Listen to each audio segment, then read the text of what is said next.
My next guest has always dreamed of developing the continent through empowering African entrepreneurs. Now that dream is a step closer to being realized. In November, he launched a $2 million fund called Jua, meaning sunrise in Swahili. It now has recipients from Kenya, Nigeria, Madagascar and Zimbabwe.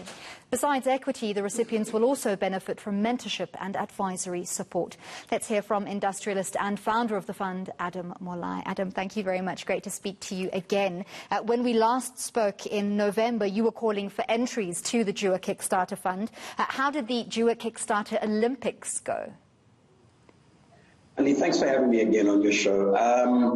The Jua Olympics were phenomenal.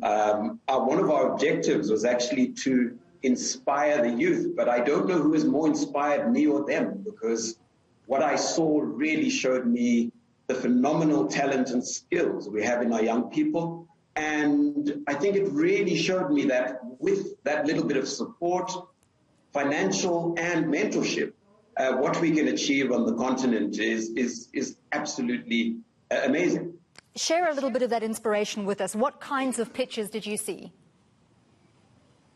Really, I think I look at the last 25 of the people who were the finalists. We had over 700 applicants in really what was a one working month. So the response was amazing. But, you know, we were able to find people with projects in agriculture where we're able to really take people in the African diaspora, link them up through technology to farmers on the ground wherever they are on the continent, and facilitate their development. So this was developed in Kenya, but we could see its applicability across the continent. I mean, I have a history in tobacco, and I could see how we can get the farmers we got into contract farming, getting away from contracts and being more independent, but being funded by the African diaspora. We had the biggest one, which we funded almost $1 million, is a data science project. I mean, just what the continent needs, because it really brings transparency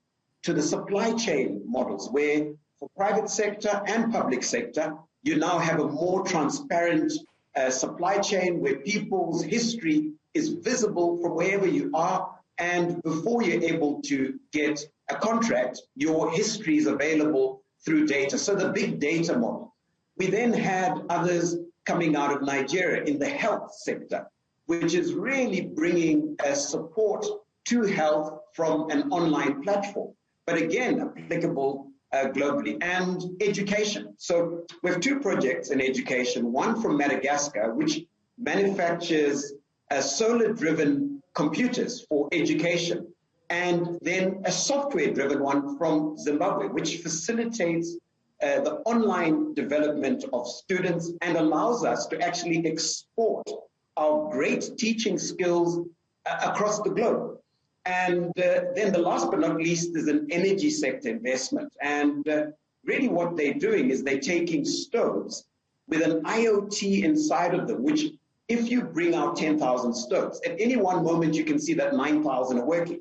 So it allows you to also then sell carbon credits, but uses agricultural waste to make pellets, which then fuel these stoves. And I could look at this cross-applicability. You look at a place like Malawi, you look at a place like Zimbabwe, the amount of deforestation that's happening as a result of growing of tobacco is out of this world. And with something like this, taking agricultural waste and replacing trees and coal for curing of tobacco, this will save the environment. So these are the kind of projects that we ended up taking on board, and hence the inspiration because of the cross-applicability of all of them across the continent and the ability to solve a lot of the continent's problems and in a manner that really takes on board technology. Adam, your inspiration is catching. I can see why you're so impressed by these projects. But I want to highlight the fact that this is not a project for existing big companies. This is directed at the youth, correct? Well, look, we wanted to open it up, but the youth showed their mettle, and they were way ahead of the gray hairs. So where I really believe we come in as the gray hairs is to really provide them with the support in terms of experience that is then matched with the exuberance of youth. And I believe with that model, will be able to achieve so much more in terms of really transforming the continent from an entrepreneurial perspective. Adam, you've also said that you believe entrepreneurship and not politics will lift Africa out of its current economic status. Can you elaborate and tell us exactly why? And let me share the story. I mean, COVID hit. I sat there and I said, this is an inflection point. This is the same opportunity that America got in 1939, right?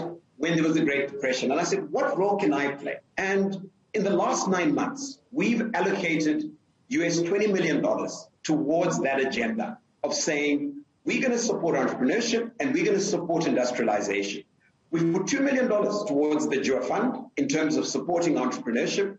And then we put the balance towards, one, creating mask-making facilities on the continent. And by end of May, we would have enhanced that capacity to become the largest mask-making capacity in South Africa. And we then invested in a black female-owned business, which is the largest non-food FMCG contract manufacturer on the continent. And now we've invested into capacity there, putting in more capital so that now we create almost 1,000 new jobs. Now, that's not government that's going to create the jobs. It's us as entrepreneurs. So it's this investment in terms of making sure that we industrialize, we empower our young people and give them the experience they need. And that is what is going to create the employment. So if we take an example, mine is just a drop in the ocean, right? And if we're creating 1,000 jobs and you have 1,000 of the same, that's 1 million jobs. And when you look at our continent, there's a 10-to-1 factor between each job created and the size of the family they support. So that's an impact on 10 million families, just on 1,000 people doing the same thing we've just done over the 9 months. So we're really saying, let's put our money where our mouth is, and that's what we've been doing over the last 9 to 10 months. And we're now seeing the results of it. And it's been a really humbling but fulfilling experience for me because it's giving us an opportunity to make the difference on our continent. I mean, we're always told that the purpose of life is to find your gift. The work of life is to develop that gift. But the meaning of life is to give away that gift. And I'm at that stage where it's my turn to now start giving back to the continent because the continent has been very kind to me and to others like me, and we have to give back. Well, thank you very much, and all the best to those 7 recipients who are going to be benefiting from the JUA Fund. Thanks very much. That was Adam Molai, industrialist and founder of TRT Investments.